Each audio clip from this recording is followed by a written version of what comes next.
Hey guys, do you ever just start doing something and then get stuck? And then you sit there and you think to yourself, what would Brian Boitano do at a time like this? South Park is one of the most iconic adult animated series ever made. I mean, it's up there with The Simpsons and Family Guy as just one of the all-time classics, even though South Park is superior to both of these shows nowadays. I mean, hell, it's been running for what, nearly 30 years? And it's showing no signs of stopping, with its unique and clever humor based on very topical events to when the episodes air, due to the fact that the show only takes 7 days to finish making an episode. Hell, even when people thought the show was dying, it somehow managed to bounce back. And now you can't go anywhere without seeing a South Park clip reposted on YouTube Shorts with a mobile game at the bottom. And speaking of games, South Park has had its fair share of video games. Now, obviously, everyone knows the big two, South Park The Stick of Truth and South Park The Fractured But Whole. You know, the really good ones that actually feel like you're playing an episode of the show. I mean, everyone knows about those. However, there are some more lesser-known South Park games. But still, I want to make it my journey today to talk about some of these South Park games. So, without further ado, let's come on down South Park and meet some friends of mine. This program is brought to you by Magic the Gathering, the trading card game of strategy and imagination. It sounds fucking cool.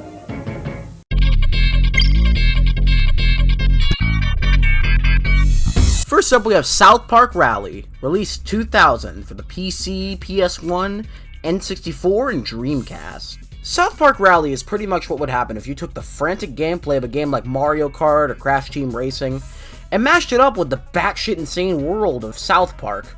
And let me tell you, it executes this pretty well. I mean, you open up the game and it's got a full-on recreation of the South Park intro in 3D. And then going over to the mode selection, well, it's your pretty much standard racing fare. You got Championship, Mini Championship, Arcade Race, Multiplayer. You're given a lineup of different courses that you play in a specific order, and each course has like a different objective, which is mainly just doing races and different battle modes over and over again. But, I mean, it's kinda fun.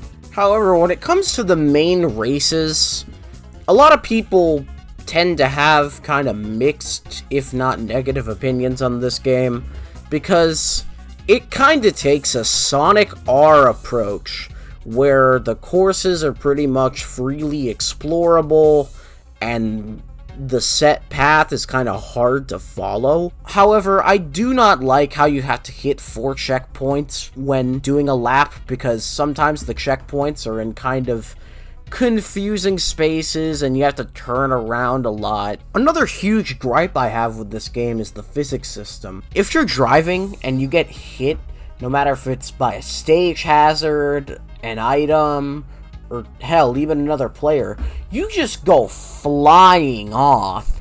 And it's like super annoying because there's nothing like Lakitu in the Mario Kart games to make sure you don't get too off-road. And then you usually end up really behind the rest of the drivers. And if you even make some sort of collision with a wall, even briefly, your car will just kind of bounce up. And I don't know, something about the collision programming is like really weird in this game. However, there are some positive things I'd like to say, like how the roster isn't that bad. You get a pretty decent selection of classic South Park characters. I mean, this game's got characters like Chef, Officer Barbrady, Mephisto, Terrence and Phillip, Big Gay Al, Damien, not to mention the main 4 boys and a lot of their reoccurring classmates and teachers. Hell, you can even unlock Sheila Bravlovsky and channel her pure rage against the other racers. Oh, damn! Lock me in the pantry so you can play on your computer! I mean, with that much rage, she could probably beat Goku and possibly stand a fighting chance. And the soundtrack to this game is actually pretty good. And let me tell you, some of the songs on this soundtrack just hit different. And you know, it's a pretty surprising soundtrack for a licensed racing game from 2000. Like, take a listen to this one track and you'll just see what I mean.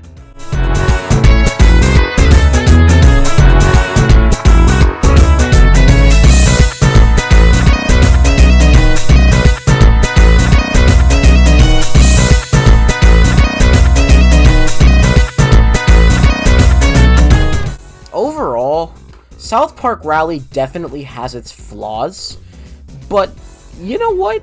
You're in for a good time. Like, as long as you can get past some of the, weird physics stuff, you're gonna have a pretty good time.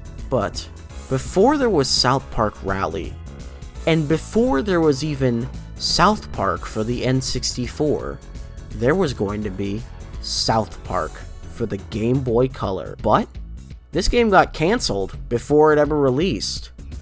But luckily, somebody leaked the ROM. So let's check it out. So here it is, South Park on the Game Boy Color. So the game begins with an opening cutscene of the boys waiting at the bus stop, and then suddenly, they see Chef and they ask him where Kenny is. And obviously, Cartman has to go in and make some comment about Kenny being poor, in typical Cartman fashion. And then Chef tells you he got dragged into the woods by Damien, and so you gotta go save Kenny. Play as Cartman, Kyle, and Stan, and get to switch characters with the push of a button. And your goal is to basically open this cage that saves Kenny at the end of every stage. And each character has their own unique abilities. For example, Stan can pull levers and throw things like snowballs and pick up Cartman and throw him, while Cartman has the lowest jump height but can be stood on top of and used like a platform. And Kyle has the highest jump height, but when you jump on him, his hat makes you bounce in the air and can also block falling projectiles. The game reminds me a lot of another game I covered in a really old video on my channel many years ago called Mushroom Heroes, which pretty much took a similar concept of solving puzzles with 3 different characters. Shame to see that game isn't on Steam anymore. Anyways, the puzzles in this game are actually pretty fun and well made. They make you use the 3 characters' main abilities in a really unique way and just, lets you show off their skills. I'm surprised that this game was cancelled because if this released, it actually would have been pretty decent. I wonder why it was cancelled. Well, according to Matt Stone and Trey Parker, the creators of South Park, they said that they didn't want a game based on a property for adults on a system primarily played by children. Which, yeah, a property for adults has never gotten a Game Boy game before. And don't say GTA, or Duke Nukem, or Perfect Dark, or Resident Evil, or RoboCop, or Turok 2, or Mortal Kombat 4, or Spawn, or Rainbow Six, or Carmageddon. Yeah. Totally like it never happened before. But that's not even the craziest thing about this game. The craziest thing about this game is that this game actually did end up getting released. Just not as a South Park game.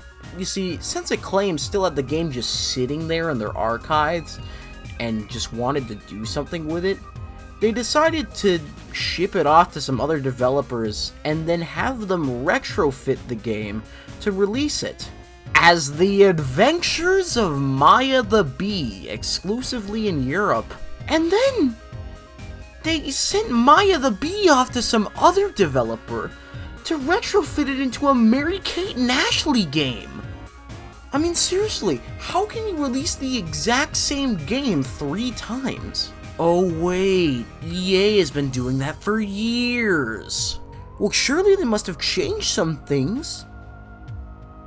Okay, different characters and different graphics, but the level design is exactly the same between all 3 games.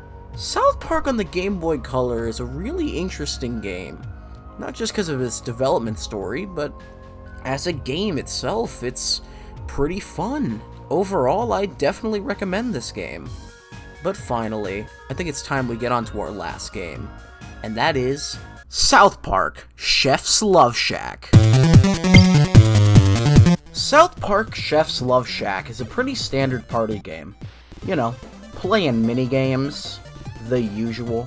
But instead of playing on a board, you have to solve trivia in a game show-like format.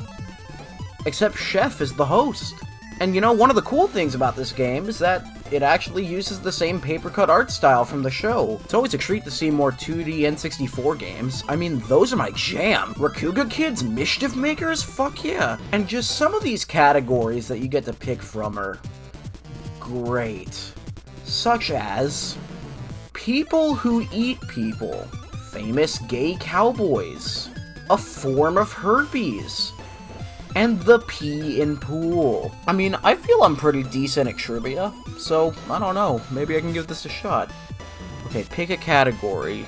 Sticks and twigs. I feel I have enough knowledge on Greek mythology and 70s rock in order to answer this one. Styx released boat on a river in 1979. According to the Greeks, this creature navigates the river Styx.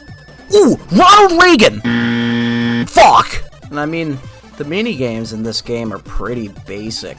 The most basic minigames you could really get. At least it's not, you know, banking on Wii motion controls like a lot of other shitty party games, because this game isn't on the Wii. As a single-player game, this game isn't really that fun. I mean, there's no bots or anything. And as a multiplayer game, it's probably a little more fun, but still not, like, one of the best party games of all time. Overall, that's just a small selection of some of the South Park games I wanted to talk about in this video. Anyways, thanks for watching, and I'll see you in the next video. Oh, and by the way, I have a new Discord server. If you want to join, links in the description.